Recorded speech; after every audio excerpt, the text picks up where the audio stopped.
हाँ, तो अभी हम लोग चर्चा करेंगे वास्तविक संख्या के विषय में, रियल नंबर के विषय में। आज दूसरा क्लास है। तो वास्तविक संख्या को हम यूँ कह सकते हैं कि सभी परिमेय और अपरिमेय संख्याओं के साथ लेने पर वास्तविक संख्या का जो संग्रह प्राप्त होता है उसे हम क्या कहेंगे भाई? तो हम लोग वास्तविक संख्या कह सकते हैं। अर्थात हम यूँ कह सकते हैं कि वास्तविक संख्या जो होता है वह परिमेय संख्या और अपरिमेय संख्या के सम्मिलित रूप में हम यूँ कहेंगे वास्तविक संख्या है। जैसे परिमेय संख्या का उदाहरण हमने लिया था 1/2 -3/4, जबकि अपरिमेय संख्या का उदाहरण हम लोग लिए थे √2, √3, √7/2 और -√5/3। ये सभी क्या है? ये वास्तविक संख्या हुआ। अर्थात ये परिमेय संख्या और अपरिमेय संख्या का संग्रह को हम लोग वास्तविक संख्या कहते हैं। अब हम लोग जानेंगे एल्गोरिदम क्या है। तो भाई एल्गोरिदम जो है, एल्गोरिदम क्या है? तो यह एक विशेष प्रकार की समस्या का हल प्राप्त करने का चरणबद्ध प्रक्रिया है। यह एल्गोरिदम क्या है? यह एक विशेष प्रकार की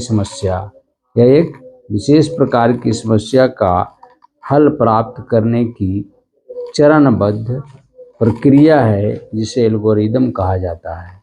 यह एक प्रकार का क्या है?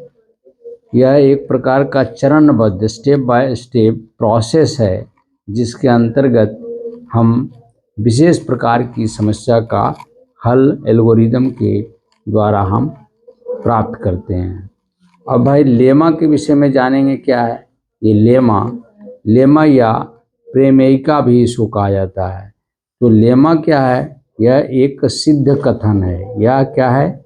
एक सिद्ध कथन है जिसको साबित करने की ज़रूरत नहीं है। यह एक सिद्ध कथन है जिसकी सहायता से हम दूसरे कथन को भी सिद्ध करते हैं।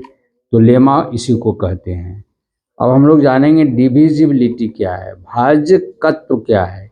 यदि पूर्णांक a और b जहाँ a is not equal to 0 के लिए एक पूर्णांक q ऐसा मिले कि b is equal to a into q हो, तो हम कहते हैं कि a b को विभाजित करता है।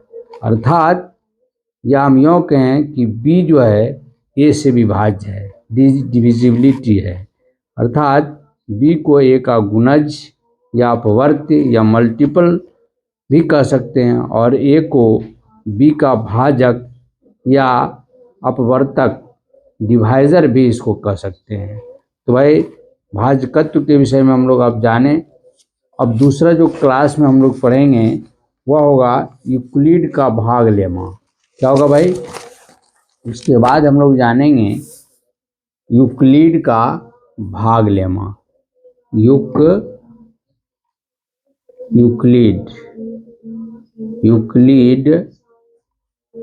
का भाग लेमा। लेमा क्या है? एक सिद्ध कथन है जिसके सहारे से हम दूसरा कथन को सिद्ध करते हैं। या विभाजन प्रमेय का, इसको हम लोग कहेंगे विभाजन प्रमेयिका। ठीक है, प्रमेयिका या भाग एल्गोरिदम